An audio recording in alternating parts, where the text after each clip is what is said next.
When my father collapsed in his driveway clutching his chest, the paramedic asked who they should call for emergency contact. He gave them my number, the same daughter he hadn't spoken to in 3 years, the one he called his biggest disappointment the last time we were in the same room. Funny how a $500,000 medical bill can suddenly make you remember you have family. I'd love to know which corner of the globe you're watching from. And if this story speaks to you, make sure to subscribe. Tomorrow's video is one you absolutely can't miss. The call came at 2:47 a.m. on a Tuesday. I know the exact time because I was staring at my laptop screen, finishing a presentation for the marketing firm where I'd finally landed my dream job after years of proving everyone wrong. The unknown Milwaukee number made me hesitate. Nothing good ever comes from middle-of-the-night calls from my hometown. "Is this Shirley Matthews?" The voice was professional, detached. "Yes, who is this?" "This is Dr. Patricia Hernandez from Mercy General Hospital. Your father, Robert Matthews, was brought in tonight with what appears to be a massive heart attack. He's stable for now, but we need to discuss his condition." The words hit me like ice water. Not because I was worried, that emotion had died years ago, but because of the sheer audacity. After everything, they were calling me? "He gave us your number as his emergency contact," Dr. Hernandez continued. "Can you come in?" I almost laughed. Did he mention we haven't spoken in 3 years? There was a pause. "I see. Well, he's asking for you specifically." Of course he was. I grew up in a small house on Maple Street in Milwaukee, where my father, Robert, worked double shifts at the Johnson Controls factory and came home smelling like metal shavings and disappointment. My mother, Linda, had left when I was 12, packed her bags one morning while he was at work, and never came back. No note, no goodbye, just gone. Dad blamed me for that too, somehow. "If you hadn't been such a difficult child, maybe she would have stayed," he told me once, after finding a report card with A's and 1 B+. Nothing was ever good enough for Robert Matthews. When I was 16 and told him I wanted to go to college, he laughed, actually laughed, and said college was for people who had something to offer the world. "You're not college material, Shirley. Better learn that now before you embarrass yourself." I apply anyway, in secret. Worked nights at Henderson's Diner, saved every penny, and filled out scholarship applications by the dozen. When my acceptance letter to University of Wisconsin arrived with a partial scholarship, I was so excited I ran to the factory to tell him during his lunch break. He read the letter, crumpled it up, and threw it in the nearest trash can. "Full ride or nothing," he said, not even looking at me. "I'm not going into debt so you can play pretend for 4 years." That night, I heard him on the phone with my Uncle Paul, his brother, who'd always treated me kindly. "She thinks she's better than us now," Dad was saying. "I want to go to some fancy school and forget where she came from. Just like her mother, always thought she was too good for what she had."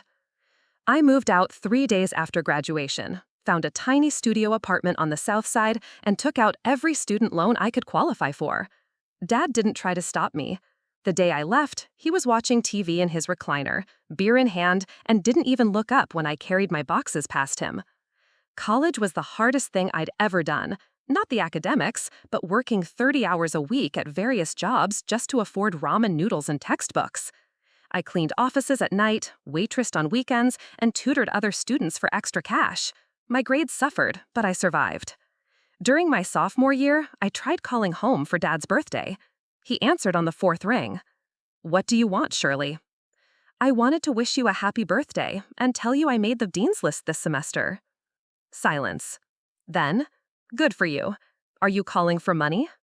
"No, Dad, I just wanted to—" "Then we don't have anything to talk about." He hung up. I graduated with a degree in marketing and communications, magna cum laude, despite everything. I sent him an invitation. He didn't come. I found out later from my neighbor, Mrs. Chen, that he told people in town I was playing dress up and would be back asking for handouts within a year. Instead, I got a job at a mid-level marketing agency in Chicago. The pay wasn't great, but it was mine. I worked 12-hour days, took on projects no one else wanted, and slowly climbed the ladder. 5 years later, I was managing a team of 8 and pulling in 6 figures. The last time I saw my father was at my cousin Jenny's wedding 3 years ago.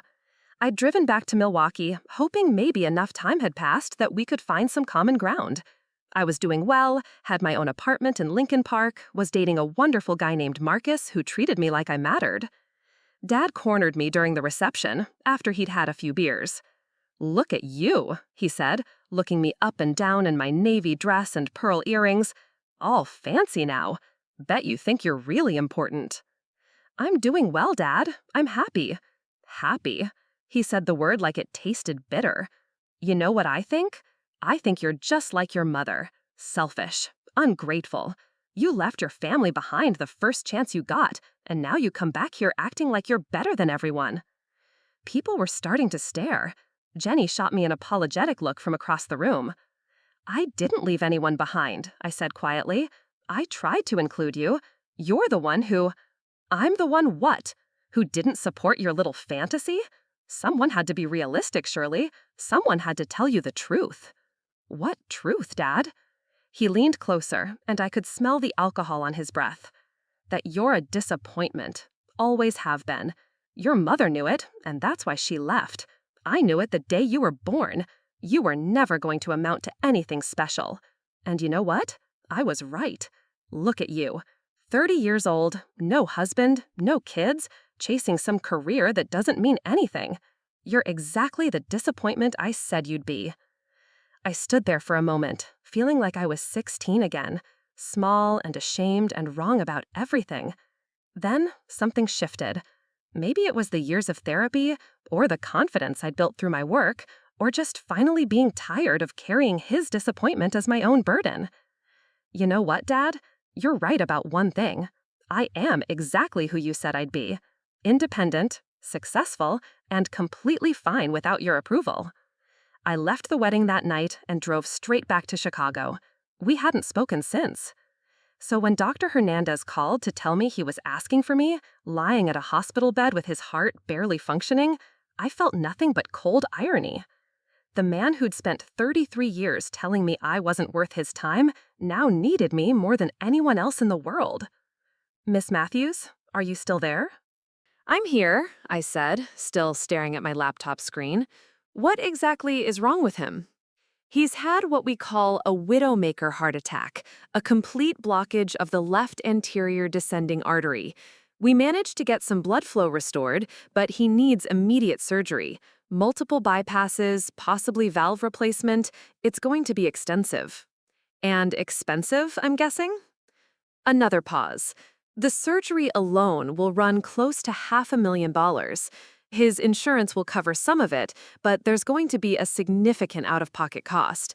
He mentioned that you work in Chicago, that you might be able to help with the financial aspect." Of course he did.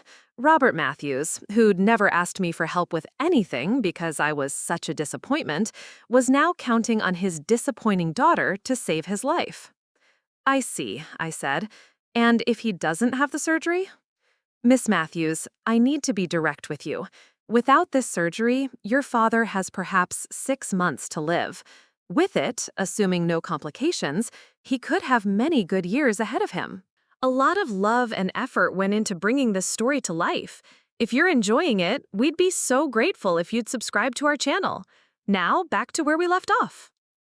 I closed my laptop and walked to my kitchen window, looking out at the Chicago skyline. Somewhere out there, Marcus was probably awake too, getting ready for his early shift at the hospital where he worked as a nurse. He'd encouraged me over the years to try reconciling with Dad, saying life was too short for grudges. Easy advice from someone whose parents had supported his dreams and celebrated his achievements. "Miss Matthews?" "I'll drive up tomorrow," I heard myself saying, "but I'm not making any promises about anything. Of course, he's in room 314 if you want to see him." After I hung up, I sat in my kitchen for an hour, drinking coffee and trying to process the situation. The man who'd called me his biggest disappointment was dying, and apparently, I was his only hope for survival. The same daughter he'd written off was now the only person in his life with the means to save him. I thought about my mother, who disappeared 21 years ago rather than deal with his criticism and judgment. I thought about all the nights I'd cried myself to sleep as a teenager, wondering what was wrong with me that my own father couldn't love me. I thought about graduation day, sitting in that auditorium surrounded by families celebrating their kids, and the empty seat where he should have been. And then I thought about the phone call from the hospital, and how they'd said he asked for me specifically, not Uncle Paul, who lived just 20 minutes away, not his drinking buddy Frank, who'd been his friend for 15 years. Me. The disappointment. As I finally went to bed at 4 a.m., I realized I'd already made my decision. I was going back to Milwaukee, but not for the reasons he probably thought. I wasn't going back because I'd finally won his approval or because I hoped this crisis might bring us together. I was going back because I needed to look him in the eye and decide, once and for all, whether Robert Matthews deserved to be saved by the daughter he'd spent 3 decades tearing down. The drive to Milwaukee felt like traveling backward through time. Every mile marker on I-94 pulled me deeper into a past I'd spent years escaping. I'd left Chicago at 6 a.m., telling myself this was just a fact-finding mission. See Dad, assess the situation, make an informed decision. Nothing more. Mercy General Hospital smelled exactly like I remembered hospitals smelling.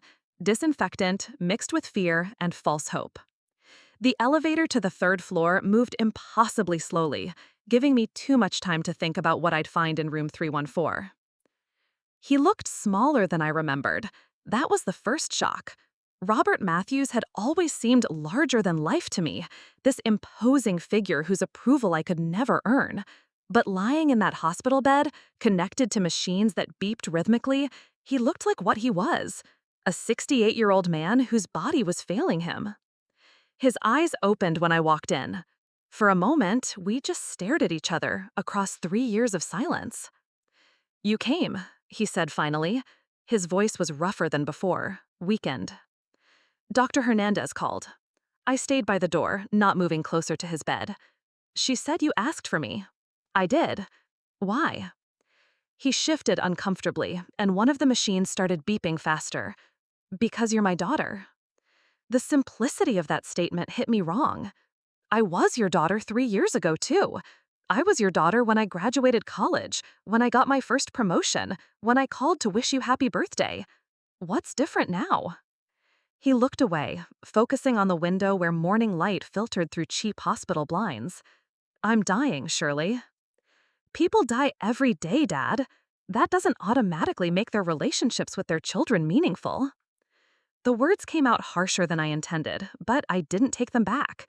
I'd driven 4 hours to see him. He could handle some honesty. "Sit down," he said. "Please." I remained standing. "Tell me about the surgery. What exactly are they planning to do?" For the next 20 minutes, he explained what the doctors had told him. Triple bypass surgery, possible valve replacement, weeks of recovery. The whole procedure would cost $487,000, and his Medicare would cover maybe 60% of it. The remaining $190,000 might as well have been $1 million for a factory worker living on Social Security and a small pension. "They won't do the surgery without a significant down payment," he said. "At least $100,000 up front." "And you thought of me. You're the only person I know who might have that kind of money." His honesty was almost refreshing. No pretense about wanting to reconcile or missing me, just a man who needed something from the daughter he'd written off. "What makes you think I have that kind of money?" I asked.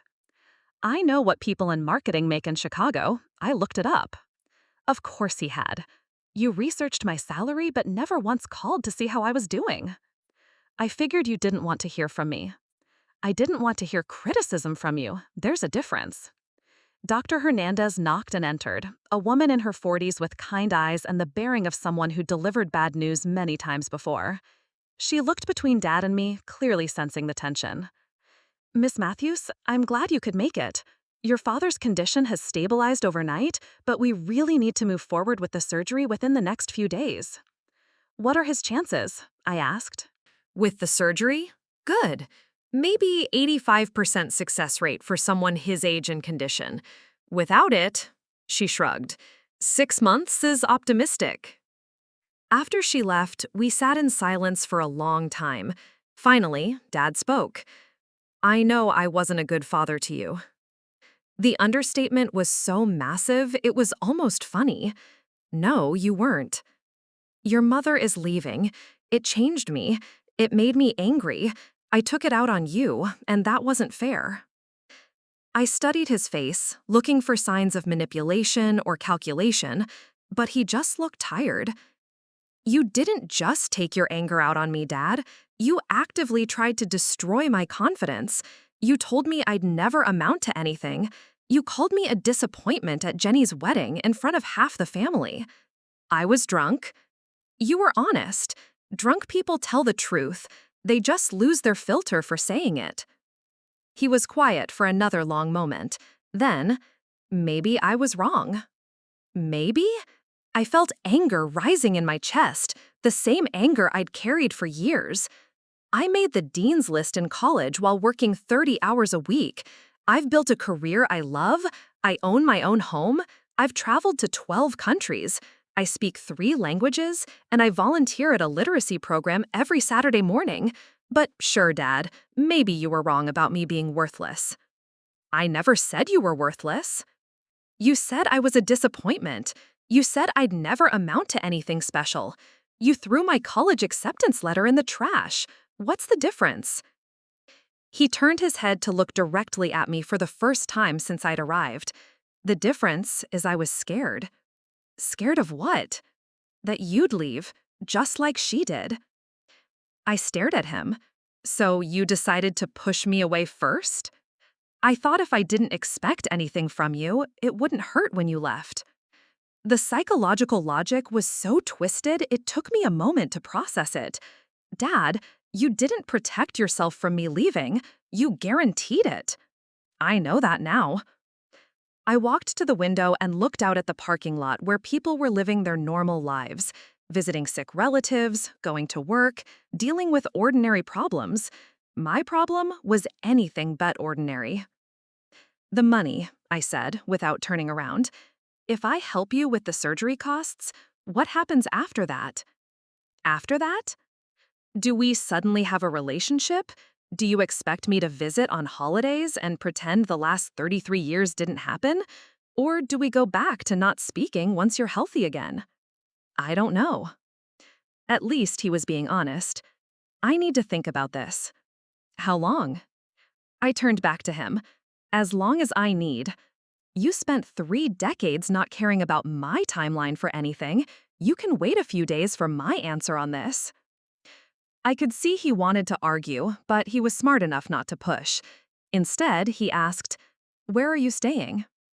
I got a room at the Hampton Inn on Miller Parkway. That's expensive. You could stay at the house. Your room is still there.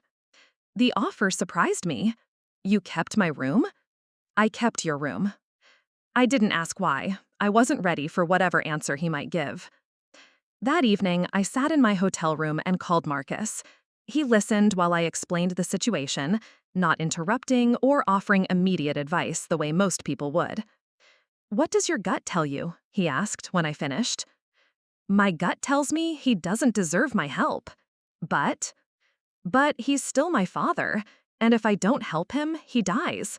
I'm not sure I can live with that, even after everything. It sounds like you've already made up your mind. Have I?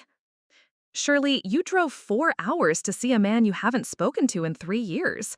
You could have just sent flowers to his funeral in 6 months and been done with it. But you're here. He was right, of course. I was here because, despite everything Dad had put me through, despite the years of criticism and judgment and emotional neglect, some part of me still hoped for something different between us. But what if I pay for his surgery and nothing changes? I asked. What if he goes back to being the same critical, distant man he's always been? Then at least you'll know you tried, and you'll know you're nothing like him. After we hung up, I sat on my hotel bed and thought about my childhood bedroom, still preserved in Dad's house like a shrine to the daughter he'd driven away. I thought about what it meant to be the bigger person, and whether being bigger sometimes meant walking away instead of fighting. Tomorrow, I'd have to give him my answer. Tonight, I needed to figure out what I could live with, saving the man who'd spent decades tearing me down, or letting him face the consequences of pushing away the only person who could save him. The decision felt impossible, but I was beginning to realize that maybe that was the point. Maybe the hardest choices aren't about right and wrong, they're about who you want to be when everything else falls away. I woke up at 5 a.m. with my decision already made. Sometimes your subconscious works through problems while you sleep, and I'd apparently spent the night weighing 33 years of pain against the possibility of 6 months of regret. Before heading to the hospital, I stopped at Dad's house on Maple Street. I hadn't seen it in 3 years, and the changes shocked me. The front lawn was overgrown, paint was peeling from the shutters, and newspapers were stacked on the porch like he'd given up caring about appearances entirely. I used the key he'd given me years ago, surprised it still worked, and stepped inside. The house felt frozen in time, but not in a nostalgic way, more like a museum of abandonment. Dishes sat in the sink, dust covered every surface, and the air smelled stale and lonely. My childhood bedroom was exactly as I'd left it at 18. My old desk still held the stack of college brochures I'd hidden there. The walls still displayed my high school academic achievement certificates, the ones Dad had never acknowledged. Even my prom photo with Tommy Henderson was still on the dresser, though the glass was cracked. Standing in that room, I realized something profound. He hadn't preserved it as a shrine to me. He'd preserved it as a monument to his own guilt. I found what I was looking for in his home office, a cardboard box labeled Shirley, College, in his handwriting. Inside were newspaper clippings about my company's major campaigns, printouts of LinkedIn articles I'd been quoted in, and even a photo someone had apparently sent him from a professional conference where I was receiving an award. He'd been following my career for years. The father who claimed I'd never amount to anything had been secretly documenting every one of my achievements. At the bottom of the box was a letter addressed to me, dated 6 months ago but never sent. The envelope was worn, like he'd handled it many times. I opened it with shaking hands. "I saw the article about your promotion in the Tribune business section. I know you probably don't want to hear from me, but I wanted you to know I'm proud of what you've accomplished. I was wrong about a lot of things. I don't expect you to forgive me, but I needed to say it. Your mother would be proud too, wherever she is. Dad." I sat on his couch reading that letter 3 times, crying tears I didn't know I had left to shed for Robert Matthews. Then I drove to the hospital. "I'll help with the surgery costs," I told him without preamble when I walked into his room, "but we need to establish some ground rules." Relief flooded his face, followed immediately by wariness. "What kind of rules?" "First, this doesn't automatically fix our relationship. You can't take my money and then go back to criticizing every choice I make." "Okay." "Second, if we're going to try to have some kind of father-daughter relationship, you need to understand that I'm not 18 anymore. I don't need your approval for my life choices, and I won't tolerate disrespect." "I understand." "Third, I found the box in your office. The newspaper clippings, the unsent letter. If you've been proud of me all these years, you need to start acting like it. No more backhanded comments disguised as concern." He looked genuinely surprised that I'd found his secret collection. "You went to the house." I needed to see something. "Dad, why didn't you ever tell me you were following my career? Why didn't you send that letter?" For a long moment, he didn't answer. Then, "Because I was ashamed of how I treated you, of what I'd become after your mother left. I thought maybe it was better if you just forgot about me entirely." "That wasn't your choice to make." "I know that now." Dr. Hernandez arrived with paperwork and a surgery schedule. The operation was set for Friday morning, 3 days away. I would need to wire $125,000 to the hospital's account by Thursday afternoon to secure the surgical team and equipment. After she left, Dad asked the question I'd been dreading. "How much is this going to cost you? Really?" I'd done the math in my hotel room the night before. Between the down payment, your recovery costs, and probably having to help you with living expenses while you're unable to work, somewhere around $200,000 total. He went pale. Surely, I can't ask you to spend that much. You're not asking, I'm choosing. But Dad, you need to understand what this means. This is my entire emergency fund plus most of my investments. I'm essentially betting my financial future on your recovery. What if something happens to you? What if you lose your job or get sick? It was the first time in my adult life that I'd heard him express concern for my well-being. Then I'll figure it out, just like I always have. That afternoon, I met with the hospital's financial counselor, a patient woman named Sandra who walked me through payment schedules and insurance procedures. The reality of what I was committing to hit me fully as I signed document after document. "You're a good daughter," Sandra said as she processed my down payment authorization. "I'm not sure about that," I replied. "I'm just trying to do something I can live with." Wednesday evening, Dad asked if I wanted to get dinner. We went to Henderson's Diner, the same place where I'd worked in high school. The owner, Mrs. Henderson, was still there, at 82, and she recognized both of us immediately. "Shirley Matthews, look at you, all grown up and successful. Your father talks about you all the time." I looked at Dad in surprise. He had the grace to look embarrassed. "He does?" "Oh, yes, always bragging about his daughter in Chicago. Shows everyone the articles about your company. Real proud, this one." After Mrs. Henderson left with our order, I stared across the table at this man who'd apparently been proud of me in public while tearing me down in private.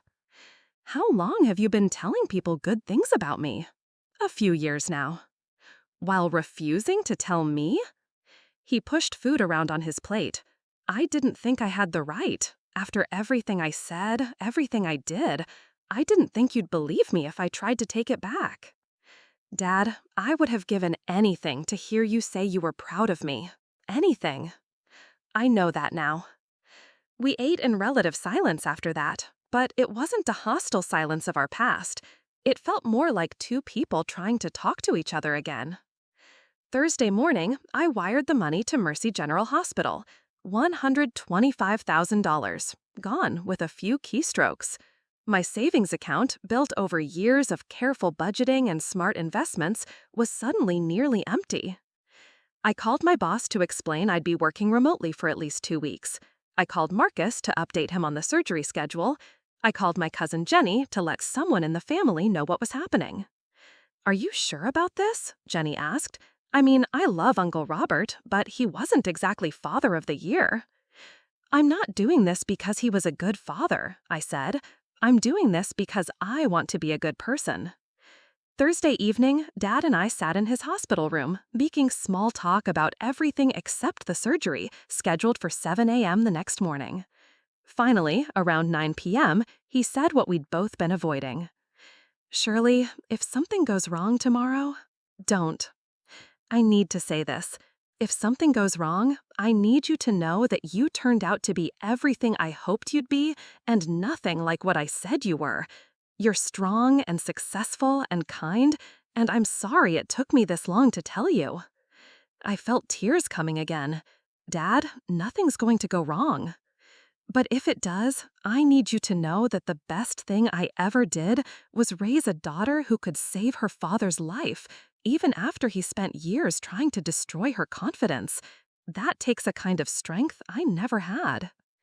Looking at him in that hospital bed, hooked up to machines and facing a surgery that might kill him, I saw my father clearly for the first time in my adult life, not as the larger-than-life figure who'd controlled my childhood, but as a flawed, frightened man who'd made terrible choices and was finally ready to own them. "Get some sleep," I told him. "You have a big day tomorrow." As I left his room that night, I realized I'd made peace with my decision. Whatever happened in that operating room, I'd chosen to be someone who saves people rather than someone who abandons them. I'd chosen to break the cycle of hurt that had defined our family for too long. The money was gone, the surgery was scheduled, and for the first time in 33 years, my father and I understood each other. The surgical waiting room at 6 a.m. was a purgatory of fluorescent lights and uncomfortable chairs. I'd been there since 5:30, clutching a cup of terrible coffee and watching other families navigate their own medical crises. A young mother paced while her toddler had his tonsils removed. An elderly couple held hands in silence, waiting for news about her hip replacement. At exactly 7:15, they wheeled Dad past the waiting room toward the operating theater. He was already sedated, but his eyes found mine through the small window in the door. He lifted his hand slightly, not quite a wave, more like an acknowledgement. I nodded back, and then he was gone. Dr. Hernandez had warned me the surgery could take anywhere from 4 to 8 hours, depending on what they found once they opened his chest. The waiting was going to be brutal. I tried to work on my laptop, but concentration was impossible. Instead, I found myself thinking about the strangest things. How Dad used to make pancakes shaped like animals when I was very young, before Mom left and everything changed. How he'd taught me to ride a bike in the empty church parking lot, running alongside me until I found my balance. There had been good moments, buried under years of disappointment and anger. Around 10 a.m., Uncle Paul arrived. I hadn't seen him in years, but he looked exactly the same. Tall and broad like Dad, but with kind eyes and a gentle demeanor that my father had never possessed. Shirley. He pulled me into a hug that I didn't realize I needed. Jenny told me about the surgery. I can't believe you're doing this. Someone had to. Not someone, you. After everything he put you through, you're the one who stepped up. We sat together in relative silence for a while. Finally, Paul spoke again. Your father called me last week, before he had the heart attack. First time we'd talked in months. What did he say?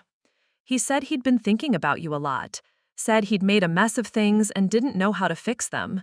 I told him to just call you, tell you he was sorry. He said it was too late for that.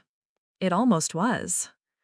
Around noon, my phone rang. Marcus, calling from Chicago during his lunch break. How are you holding up? I'm terrified, I admitted. Not just about the surgery, but about what comes after. What if this changes nothing? What if I just spent my life savings to buy myself more years of disappointment? Then you'll know you tried everything. But surely, from what you've told me about the last few days, it sounds like something already has changed. He was right. The conversation in the diner, the letter I'd found, the way Dad had looked at me before surgery, something fundamental had shifted between us. At 2:30 p.m., Dr. Hernandez appeared in the waiting room doorway. 6.5 hours had passed since they'd taken Dad into surgery. She looked tired but not devastated, which I took as a good sign. Miss Matthews, could we talk privately? My heart stopped. In every medical drama I'd ever watched, could we talk privately meant someone had died. We walked to a small consultation room where she closed the door and sat across from me. Your father came through the surgery beautifully, she said, and I exhaled for what felt like the first time in hours. We performed a quadruple bypass and replaced one valve. His heart is functioning well, and all signs point to a full recovery. He's going to be okay? He's going to be fine. Better than fine, actually. Once he heals completely, he should have more energy and stamina than he's had in years. The blockages were extensive. He's probably been feeling tired and short of breath for months without realizing it was his heart. Relief washed over me so completely that I started crying right there in the consultation room. Dr. Hernandez handed me tissues and waited patiently while I pulled myself together. When can I see him? He's in recovery now. Give us about an hour to get him settled in the cardiac ICU, then you can visit briefly. I called Uncle Paul first, then Marcus, then Jenny. Each conversation felt surreal. We'd done it. The surgery was successful. Dad was going to live. But as the initial relief faded, anxiety crept in. The surgery had been the easy part in a way. Now came the real challenge, figuring out who we were going to be to each other. At 4 p.m., I was allowed into the cardiac ICU. Dad looked like he'd been hit by a truck, pale with tubes and wires, but his eyes were alert when he saw me. Hey, he said, his voice barely a whisper. Hey yourself, how do you feel? Like someone cracked my chest open and rearranged my insides. Technically, that's exactly what happened. He managed a weak smile. The doctor said it went well. Better than well. You're going to feel like a new person once you heal. We sat quietly for a few minutes. Then he said something that surprised me. I've been thinking about your mother. What about her? I spent 21 years being angry at her for leaving, but lying there before surgery, waiting to see if I'd wake up, I realized something. She didn't leave because you were difficult or because she didn't love us. She left because I made our home a miserable place to be. This was not a conversation I'd expected to have in the cardiac ICU. Dad, let me finish. I drove her away with the same criticism and negativity that I used on you. The difference is, she was an adult who could leave. You were a child who had to stay and take it. I felt tears starting again. Why are you telling me this now? Because I want you to understand that everything I said about you being a disappointment, that was never about you. That was about me being terrified that everyone I loved would eventually realize I wasn't worth staying for. The psychological insight was more than I'd ever expected from Robert Matthews. Where's this coming from? I've had a lot of time to think these past few days, and I realized that if I died on that table today, the last real conversation we had would have been me calling you a disappointment at Jenny's wedding. I couldn't live with that, or die with it. A nurse came in to check his vitals and adjust his medications. After she left, Dad reached for my hand, the first time he'd initiated physical contact with me in decades. Shirley, I need to ask you something, and I need you to be honest. Okay? Do you think there's any chance we can figure out how to be family to each other? Real family? Not just people who share DNA? I studied his face, looking for signs of manipulation or false sentiment, but all I saw was genuine vulnerability from a man who'd almost died and was finally ready to face his failures. I think we can try, I said, but Dad, it's going to take time, and you're going to have to prove that you've actually changed, not just tell me you have. I understand. And you need to know that I'm not the same person I was at 18. I'm not going to apologize for my success or make myself smaller to make you more comfortable. I don't want you to. I want you to teach me how to be proud of you out loud, the way I should have been all along. Over the next hour, we talked more honestly than we had in my adult life. He told me about the loneliness of the past few years, how he'd driven away most of his friends with his negativity. I told him about the therapy I'd done to overcome the damage from my childhood, about the successful life I'd built despite his lack of support. There's something else, he said, as visiting hours were ending. The money you spent on this surgery, I want to pay you back. Dad, you can't afford to pay me back, and I don't need you to. I'm going to sell the house. That stopped me cold. What? It's too big for me now, and it's full of bad memories anyway. The market's good. I should be able to get enough to pay you back and buy myself a small condo somewhere. You don't have to do that. Yes, I do. Not because you need the money, but because I need to do it. I need to know that I contributed something to fixing this mess I made. As I left the hospital that evening, I felt something I hadn't experienced in relation to my father in decades. Hope.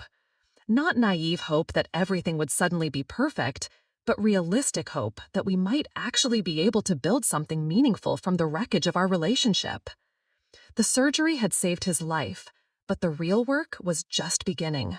We had 33 years of damage to undo, and no guarantee that either of us knew how to love each other properly.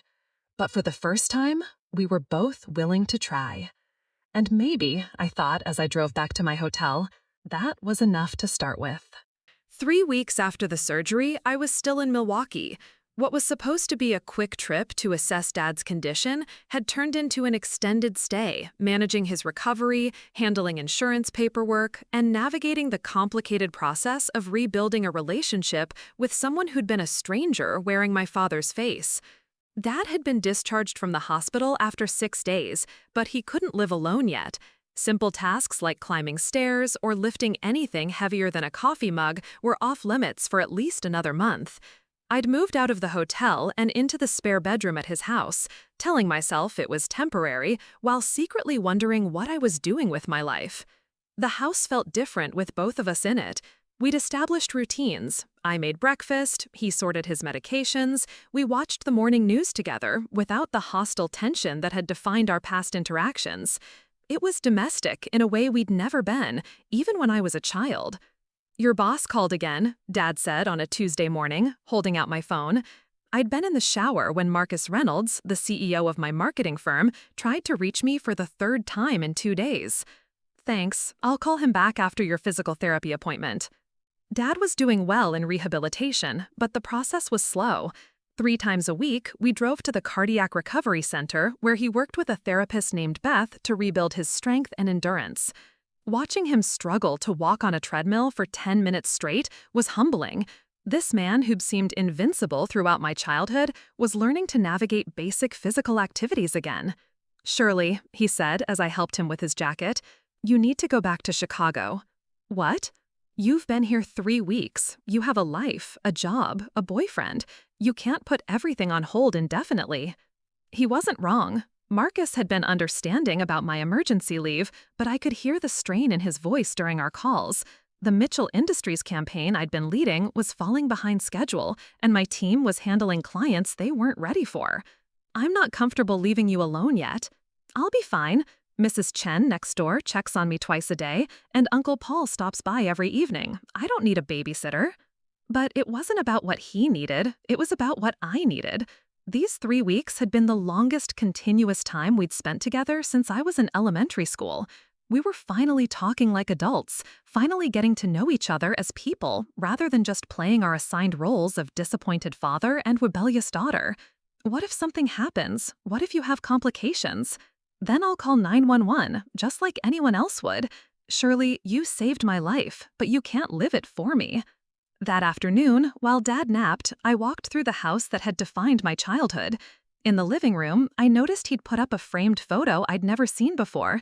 Me, at my college graduation, looking proud and happy in my cap and gown. Jenny must have sent it to him years ago. My phone rang. Marcus again. "Shirley, I need to be direct with you," he said without preamble. "I understand this is a family emergency, but we're starting to lose clients. The Brennan Group is threatening to pull their account because you missed the strategy presentation last week." My stomach dropped. The Brennan Group was our biggest client, worth nearly $2 million annually. "I can handle their account remotely. I'll give the revised strategy to them by Friday." "It's not just about one client. The team needs leadership, and you're not here to provide it. I need to know when you're coming back." I looked around Dad's living room, at the medical equipment and pill organizers that marked his new reality, at the photo of my graduation that he'd quietly displayed after years of pretending not to care about my achievements. "Give me until Monday to figure things out." "Shirley, you're one of our best managers, but I can't hold your position indefinitely. If you're not back by next Friday, I'll have to start interviewing replacements." After he hung up, I sat on Dad's couch feeling like I was being pulled in opposite directions. I'd worked for 8 years to build my career, sacrificed relationships and opportunities to climb the corporate ladder. But I'd also just discovered that my father wasn't the monster I'd believed him to be. He was a broken man who'd finally learned how to love his daughter. Dad woke up from his nap around 4 p.m. and found me staring at my laptop screen, paralyzed by the impossible choice in front of me. "Bad news?" he asked, settling into his recliner. I told him about the call with Marcus, about the ultimatum. He listened without interrupting, his face growing more concerned as I explained the stakes. "You have to go back," he said when I finished. "It's not that simple." "Yes, it is. You've spent your entire adult life building that career. You're not going to throw it away because your old man had a heart attack." "I'm not throwing anything away. I'm making a choice about what matters. And what matters is your future, not babysitting me through recovery." We stared at each other across the living room, and I realized we were having our first real fight since his surgery. Not the brutal, soul-crushing arguments of my youth, but the honest disagreement of 2 adults who cared about each other. Dad told me about the call with Marcus, about the ultimatum. He listened without interrupting, his face growing more concerned as I explained the stakes. "You have to go back," he said when I finished. "It's not that simple." "Yes, it is. You've spent your entire adult life building that career. You're not going to throw it away because your old man had a heart attack." "I'm not throwing anything away. I'm making a choice about what matters. And what matters is your future, not babysitting me through recovery." We stared at each other across the living room, and I realized we were having our first real fight since his surgery. Not the brutal, soul-crushing arguments of my youth, but the honest disagreement of two adults who cared about each other. Dad, for the first time in 33 years, we're actually getting to know each other. I'm not ready to go back to phone calls and Christmas cards. Then don't. Come back and visit. Call me twice a week. Be my daughter without sacrificing everything you've worked for. That evening, Uncle Paul stopped by for his daily check-in. He found us both unusually quiet, the tension from our afternoon conversation still hanging in the air. "Everything okay?" he asked. Dad explained the situation with my job. Paul listened thoughtfully, then surprised me with his response. "Shirley, can I tell you something about your father that you might not know?" I nodded. "When you were 18 and moved out for college, he was devastated. Not angry like he pretended to be, devastated. He called me crying the night you left, said he'd ruined everything and didn't know how to fix it." Dad looked uncomfortable with this revelation, but didn't deny it. "Why didn't he try to fix it then?" I asked. "Pride," Paul said simply.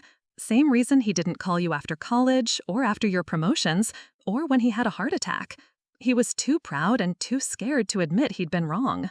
Paul turned to Dad. "But Robert, she came back. After everything you put her through, she came back and saved your life. Don't you think that proves she loves you enough to maintain a relationship even if she's not physically here?" The three of us sat in silence for a while. Finally, Dad spoke. "Shirley, I've been thinking about this all day. You know what the best gift you could give me?" "What?" "Go back to Chicago and be successful. Be the person I was too stupid to encourage you to become. Call me when you have good news to share, and let me be proud of you the way I should have been all along." And if I need to come back?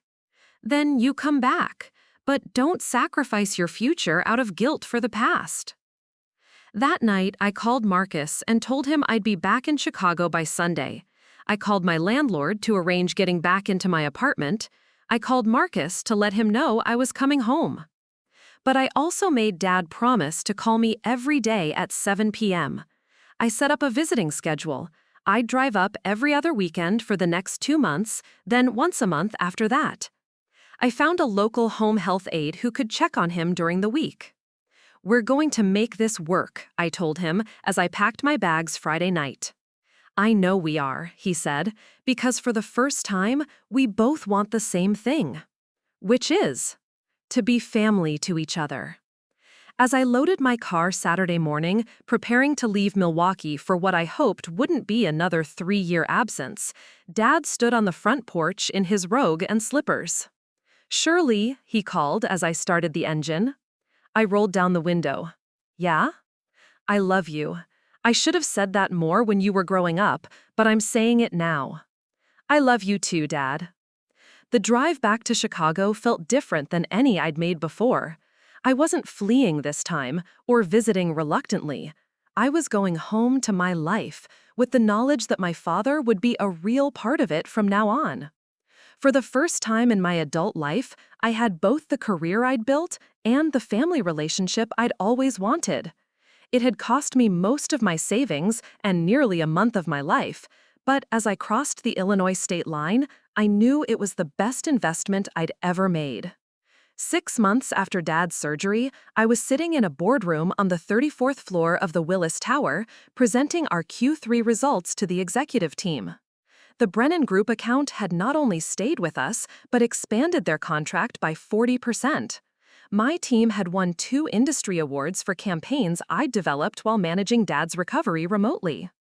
Marcus had promoted me to Senior Vice President just last month. "Outstanding work as always, Shirley," Marcus said as the meeting wrapped up.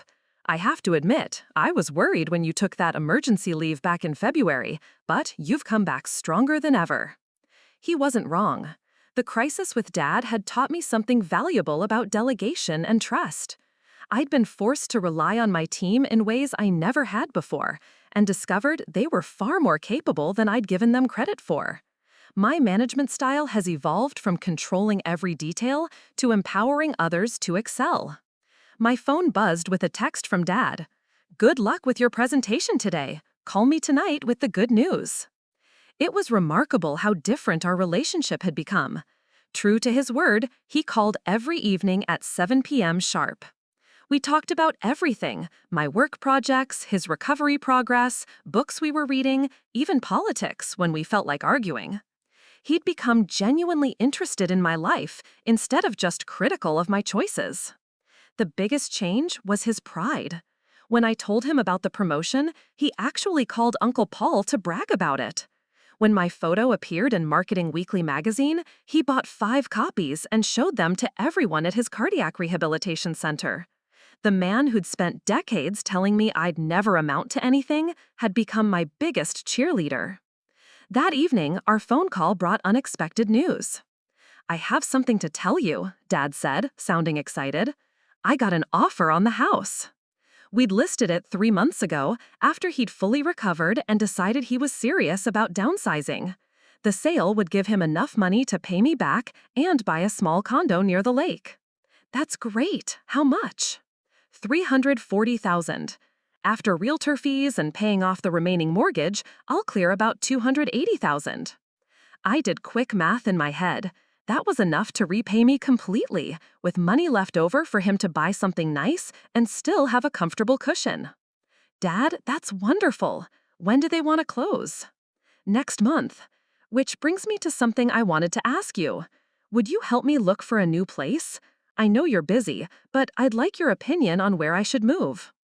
The request touched me more than it should have.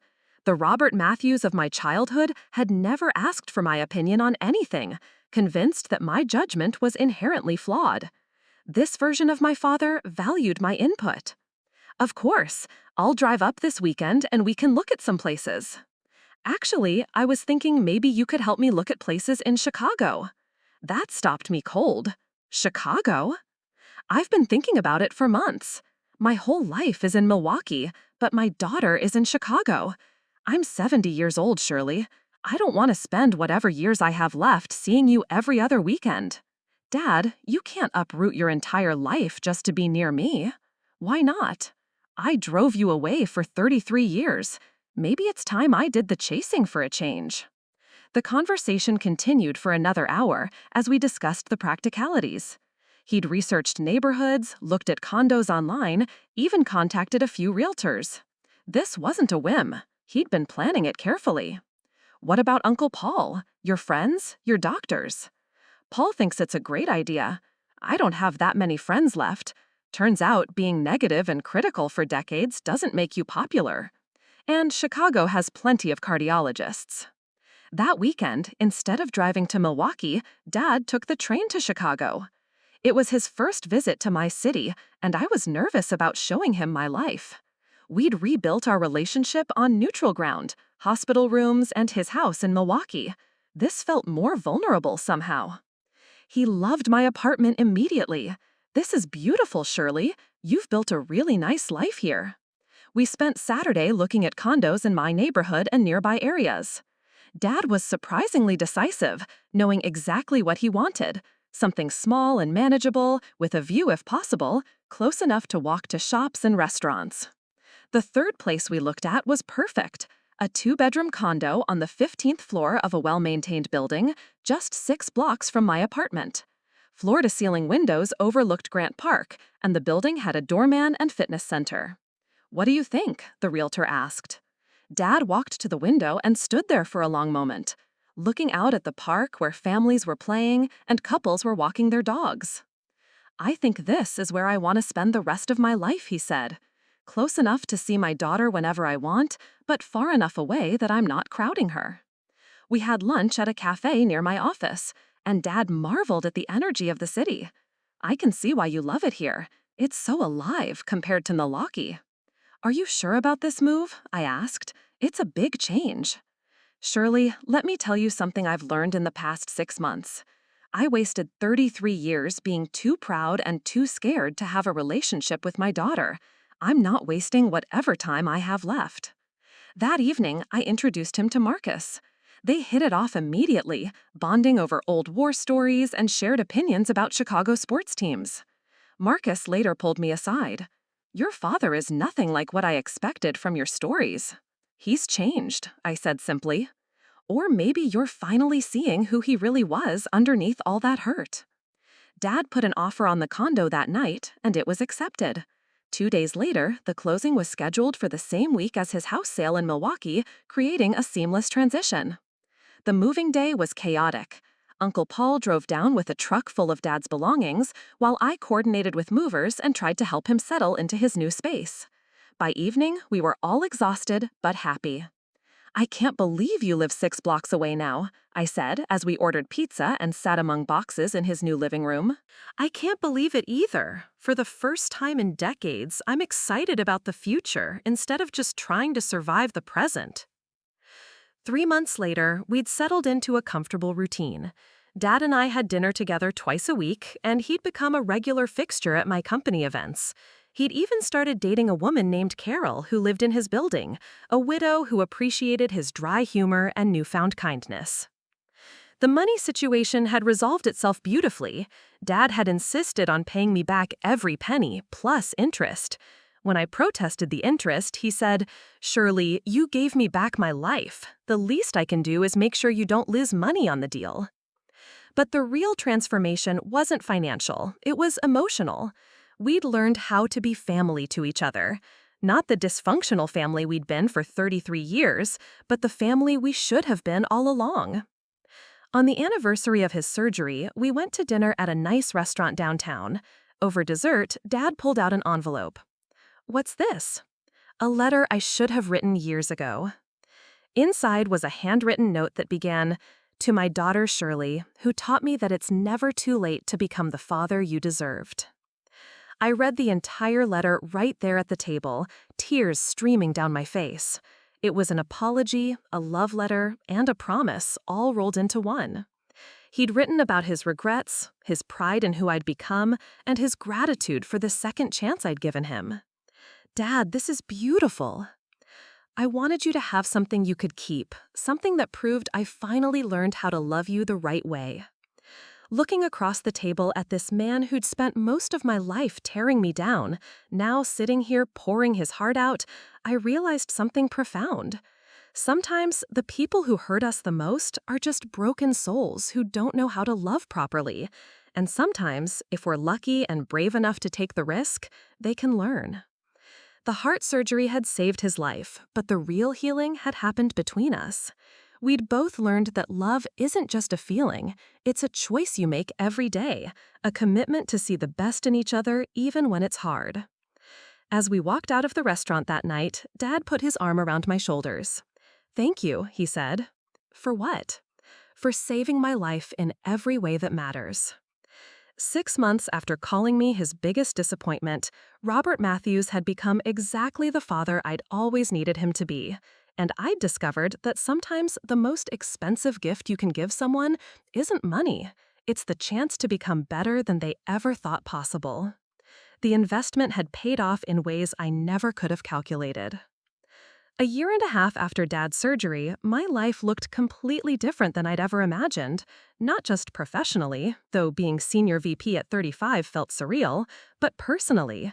I had something I'd never experienced, a father who genuinely knew me and loved who I was, not who he thought I should be.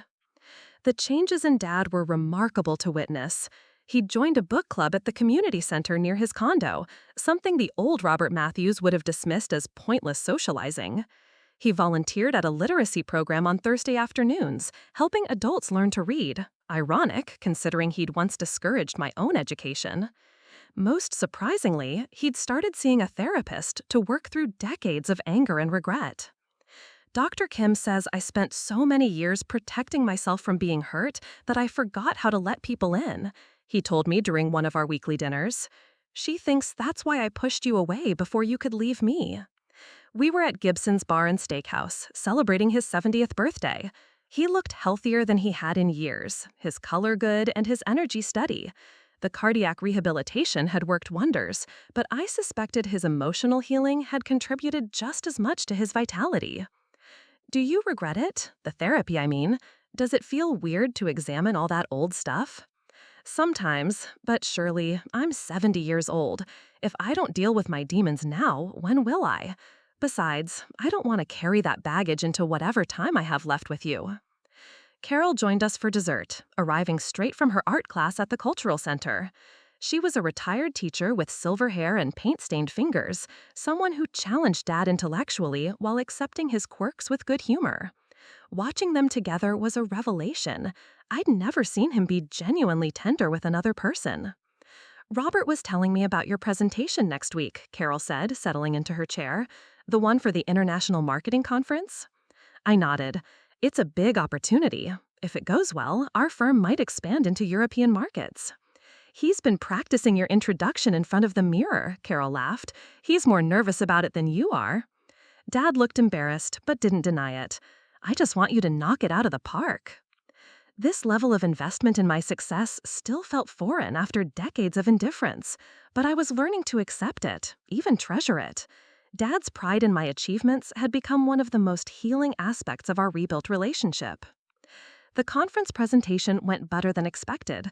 Not only did we secure the European expansion deal, but I was offered a position as regional director for international markets, a role that would involve significant travel, but also a substantial salary increase and equity stake in the company.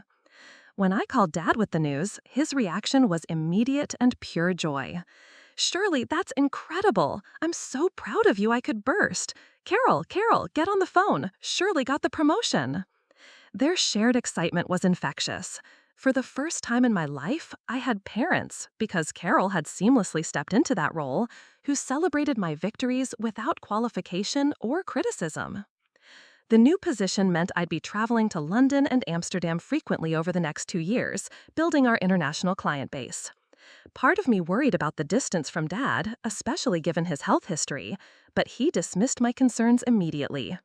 "You think I'm going to hold you back from an opportunity like this, after everything you've accomplished? Absolutely not.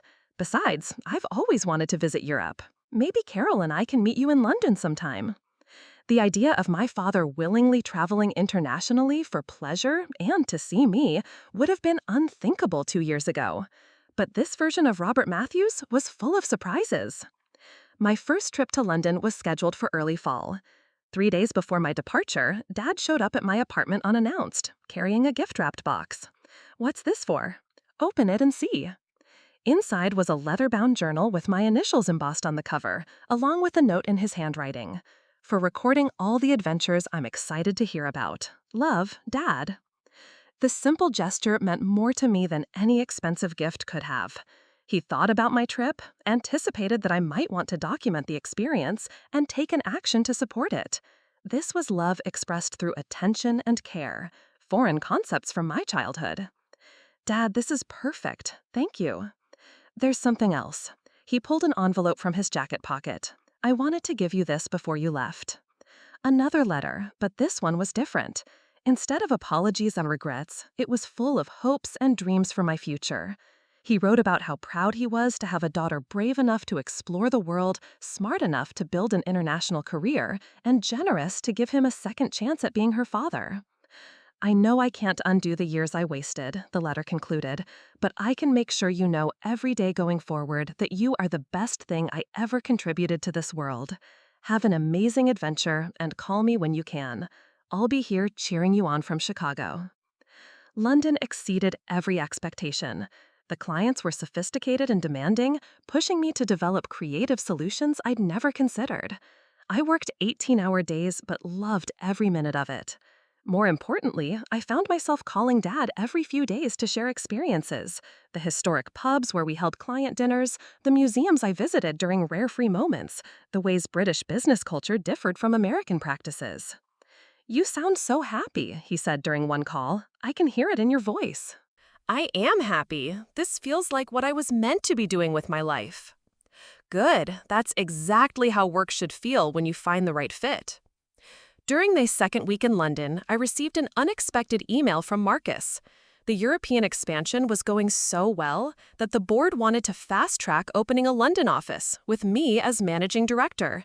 The position would mean relocating to London for at least 3 years, essentially running our entire European operation. The opportunity was beyond my wildest career dreams, but it also meant leaving Dad just as we'd found our rhythm as family. I spent 3 sleepless nights weighing the decision before calling him. Dad, I need to talk through something with you, and I need you to be completely honest with me. I explained the London offer, the timeline, what it would mean for my career and our relationship.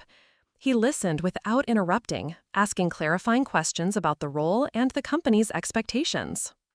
"What's your gut telling you?" he asked when I finished. "That this is the opportunity of a lifetime, but I'm terrified of being an ocean away from you. What if something happens to your health? What if we lose momentum in rebuilding our relationship?" "Shirley, let me ask you something. Do you trust that I love you now?" "Yes." "Do you believe that I'll support your decisions even when they're difficult for me personally?" "Yes." "Then trust that love to survive distance and time zones. Honey, I spent 68 years not knowing how to be your father. I'm not going to forget how in the 3 years you're gone." His confidence in our relationship was touching, but I still felt torn. What if I take the job and regret it? What if London doesn't work out? Then you come home and we figure out what's next together. But surely, what if you don't take it and spend the rest of your life wondering what could have been? I've lived with too much regret to recommend that path to anyone. Carol got on the phone to add her perspective. "Sweetheart, your father talks about you constantly. He brags to strangers in elevators about your success. Do you really think he'd let his own fears hold you back from something this incredible?" That night, I walked along the Thames thinking about the choice in front of me. London felt electric with possibility, full of challenges that excited rather than intimidated me. But Chicago had become home in a way it never was during my early years there, largely because Dad was now part of my life in that city. The next morning, I called Marcus and accepted the position. Dad's reaction was everything I'd hoped for and nothing like what I'd feared from the father of my childhood. "That's my girl," he said, his voice thick with emotion, taking on the world one continent at a time. The months that followed were a whirlwind of preparation. I found a flat in Kensington, arranged for international transfers of my household goods, and worked with immigration lawyers to secure the proper work visas. Dad helped with everything, researching London neighborhoods online, and even suggesting restaurants I should try. 2 weeks before my departure, he threw me a going-away party at his condo. Uncle Paul drove down from Milwaukee, Marcus and several colleagues came, and Carol invited friends from her art class who'd heard so much about me they felt like family. It was surreal to be celebrated by the father who'd once dismissed my achievements. "I want to say something," Dad announced as the evening wound down, standing in his living room surrounded by people who genuinely cared about my success. 35 years ago, I held my newborn daughter and wondered what kind of person she'd become. I'm proud to say she exceeded every dream I was smart enough to have and became someone better than I was wise enough to imagine. The room erupted in applause, but I only heard my father's voice continuing. "Shirley, you're about to embark on an adventure that's going to challenge and change you in ways we can't predict. Just remember that no matter how far you travel or how successful you become, you'll always have a father in Chicago who thinks you hung the moon." 3 days later, as my plane lifted off from O'Hare bound for Heathrow, I looked down at the city lights below and realized something profound. The scared 18-year-old who left Milwaukee with nothing but determination and student loans had become a confident 35-year-old flying to London with her father's blessing and unconditional support. The transformation wasn't just mine, it was ours. We'd learned that families can be rebuilt, that love can be taught, and that it's never too late to become the people we were meant to be for each other. As the plane crossed the Atlantic, I opened the journal Dad had given me and wrote my first entry. Day 1 of the adventure Dad is so excited for me to have. For the first time in my life, I'm traveling towards something instead of running away from something. It makes all the difference. Looking for more? We've got 2 amazing stories ready for you right on screen. If this one touched you, these are absolutely worth your time. Click to watch them now. And hey, subscribe and hit that bell to never miss our latest uploads.